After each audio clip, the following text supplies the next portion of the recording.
ಖುಷಿ ಆಗುತ್ತೆ. ಮನೆ ಹೆಸರು ಕೃಷ್ಣ ಶಿಖರ ಅಂತಲೇ ಇಟ್ಟಿದ್ದೀನಿ. ಶಕ್ತಿ ಇದ್ರೂ ಮನೆ ಕಟ್ಟಕ್ಕಾಗಿರಲಿಲ್ಲ. ಎಷ್ಟೊಂದು ಕಡೆ ನಾನು ಪ್ರಾಪರ್ಟಿ ತೊಗೊಂಡಿದ್ದು ಇಲ್ಲಿಂದಲೇ ಮನೆಗೆ ಇಷ್ಟು ವರ್ಷ ಕಟ್ಟಕ್ಕಾಗಿಲ್ಲ. ಇಂಡಸ್ಟ್ರಿ ಬಂದು 20 ವರ್ಷ ಆಯಿತು. ಇದು ನನ್ನ ಸ್ವಂತ ಮನೆ ಅಂತ ಹೇಳ್ಕೊಳ್ಳೋವಂಥದ್ದು ಈಗ ಯೋಗ ಕೂಡ ಬಂದಿರೋದು. ಸೊ ಆಬ್ವಿಯಸ್ಲಿ ತುಂಬ ಖುಷಿ ಆಗುತ್ತೆ.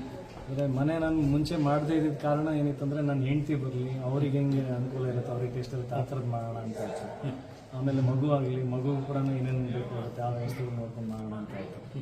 ಸೊ ಹೋಗ್ತಾ ಆಮೇಲೆ ನನ್ನ ಹೆಂಡತಿ ಬೈದಿಲ್ಲ, ಆಮೇಲೆ ನೋಡ್ಕೊಳ್ಳೋಣ. ಅದಕ್ಕೆ ಮನೆ ಅವ್ರಿಗೆ ಇಷ್ಟ ಆಗ್ತಾರಲ್ಲ.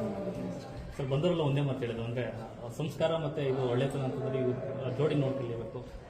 ಕಷ್ಟಪಟ್ಟು ಇದನ್ನ ಇಂಡಸ್ಟ್ರಿಗೆ ಬಂದು ಚೆನ್ನಾಗಿ ನಿಂತ್ಕೊಂಡು ಈ ಥರದ ಒಂದು ಸಾಧನೆ ಮಾಡಿ ಒಂದು ಮನೆ ಕಟ್ಟಿದ್ರು, ಒಂದು ಗೂಡು ಕಟ್ಟಿದ್ರು ಅನ್ನೋದು ಖುಷಿ ಆಗುತ್ತೆ. ಇಲ್ಲ, ಅದು ಆ್ಯಕ್ಚುಲಿ ಕಲಾವಿದರಿಗೆ ವಿಶೇಷವಾಗಿರ್ತಕ್ಕಂಥ ಒಂದು ಸಂಸ್ಕಾರ. ನಾನು ಎಲ್ಲರಿಗೂ ಕೇಳ್ಕೊಳ್ಳೋದು ಅಷ್ಟೇ. ಯಾಕಂದರೆ ಸಿನಿಮಾ ಇಂಡಸ್ಟ್ರಿಯಿಂದ ಏನೇನೋ ವಿಷಯಗಳು ಕೇಳ್ಪಡ್ತಾ ಇರ್ತೀವಿ, ಕೆಲವೊಂದು ದುರ್ಘಟನೆ ಕೇಳ್ಪಡ್ತಾ ಇರ್ತೀವಿ, ಅಥವಾ ಏನೋ ಒಂದು ಮನಸ್ತಾಪಗಳು ಬರ್ತಾ ಇರ್ತೀವಿ. ಅದು ಏನಾಗ್ತಾ ಇರ್ತವೆ, ಪಬ್ಲಿಕ್ಕಿಗೆ ನಮ್ಮನ್ನೆಲ್ಲ ತುಂಬ ಒಂದು ಮಾದರಿಯಾಗಿ ರೋಲ್ ಮಾಡಲಾಗಿ ನೋಡೋಕ್ಕೆ ಇಷ್ಟಪಡ್ತಿರ್ತಾರೆ. ಸೊ ನಾನು ವಿಶೇಷವಾಗಿ ಅದನ್ನು ತುಂಬ ಕಾಳಜಿ ವಹಿಸಿ, ಅದು ನಮಗೆ ಜವಾಬ್ದಾರಿ. ಅದು ನಾಳೆ ದಿನ ನೋಡಿದವರು ಹೌದಪ್ಪ ನಾವು ಇವ್ರ ಥರ ಬದುಕಬೇಕು ಅಂತ ಅನಿಸ್ಬೇಕು.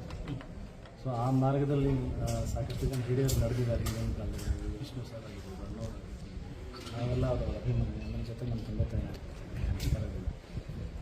ನಾಳೆ ದಿನ ನಾವು ಸಿನಿಮಾನಲ್ಲಿ ಏನು ಹೇಳ್ತೀವೋ ಬಿಡ್ತೀವೋ, ಬಟ್ ನಾವು ವೈಯಕ್ತಿಕವಾಗಿ ಹೇಗೆ ಬದುಕ್ತೀವಿ ಅದು ಸಾರ್ವಜನಿಕರಿಗೆ, ನಮ್ಮ ಅಭಿಮಾನಿಗಳಿಗೆ ಒಂದು ಮಾದರಿ ಆಗ್ತದೆ. ಹೌದಪ್ಪ ನಾವು ಈ ಥರ ಇರಬೇಕು.